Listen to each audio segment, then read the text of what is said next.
So, Matthew, looking back at the situation that you went through now, what would you highlight as the mistakes that you made so other people can learn from it? And also, what did you gain as a person through this experience? So I think the first mistake was I put trust in the idea that this system that was all dealt with in house and all with the same people. I sort of put this faith into this system being honourable, if you like, and fair. And so I played along with it for quite a long time, 9 months. And I think if I had hindsight, I probably would have spoken to people sooner and put some barriers in place sooner rather than becoming so entrenched in this idea of justice and righteousness and things not being fair because it was never going to be. So, and it's very difficult. It's easy on the outside for people to tell you that, but when you're in it, it's really difficult to see that. So I would probably say the mistake was assuming that people would just be doing the right thing or would be good natured. I know that sounds a bit grim, but I think once you have that mindset, it allows you to prepare yourself a little bit better and to maybe walk away a little bit easier as well. Yeah. Um, So you're saying don't expect the other side to play fair when they have a substantial amount to lose, even if it's like a church community or a school or any other workplace. Don't expect them to do the right thing, and to put self care first. yeah, exactly. There's two reasons why people lie, aren't there? They lie to cause other people harm, or they lie to for survival to protect themselves. And if you're putting them in a position where they're possibly at risk, they're going to lie. Yeah. It's going to be that kind of psychology, that nature of it. Um, so I think yeah, that was a mistake to put too much faith into these people who were clearly acting in I would say dishonest ways. So the warning signs were probably there, and I probably should have listened to them because I think my instincts were telling me that, and my gut was telling me that quite Mm. early on. And if I'd listened to my emotions a little bit more earlier on, then I probably would have been able to recognise that much sooner. Yeah. So in terms of what I gained, a lot of perspective. I was I was kind of chasing this job and this high salary, and I was pouring so much of myself into it, into this kind of harmful, toxic place because I was kind of seek this validation. I was trying to seek this idea that I was good enough to be there, I was good enough to be doing that job, and actually, the perspective I got was that I was adopting this role as though it was my identity, as though it was part of who I was, which made it really difficult for me to then think about letting that go or moving on.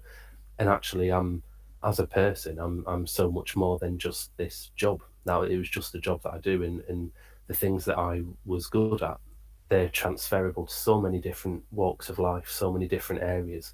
And yeah, I came to realize that I had a lot of skills. I was a good person. Um, all of the things that they'd thrown against me, when you looked at the context and you looked at the reasoning, they were all actually evidence that I was a good person because they were all things I was trying to do to help other people. And as I sort of gained that confidence, so when I decided to walk away from the situation and go somewhere else with that level of confidence, that was only validated even more so because I got into other work. I got offered other jobs. I've been in a new job now for a short while, and I've already moved up into a higher position that sort of shows my skills. And I came to realize, most importantly, that I wasn't giving my kids as much time as I could have. I was spending evenings, weekends working on, this toxic environment, trying to be this hero for everybody.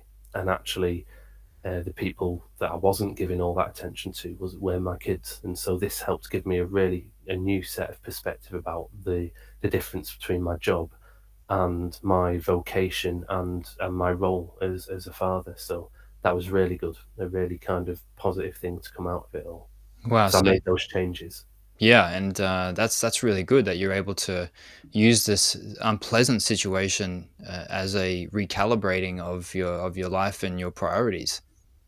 Yeah, exactly, like a learning opportunity to take what I can take going forwards, and then just disregard what's left, and I think that was the real turning point, was being able to stop being quite so fixated on what my older colleagues might have thought about the situation or might have thought about me, because it was a toxic environment, and actually it really doesn't matter or have any impact to my life going forward. So yeah, so it was actually really empowering to let go of all of the negative stuff, take the lessons I needed to take, and then just move forwards.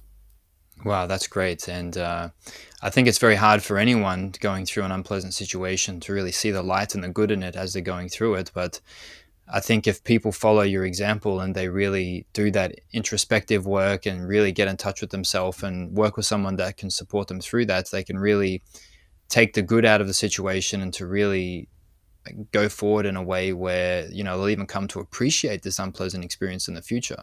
Yeah, everything has a lesson to it. Everything has a reason and a purpose, and it it's how you deal with it, isn't it? Like, we all make mistakes because we're human beings, and it's just part and parcel of what we are.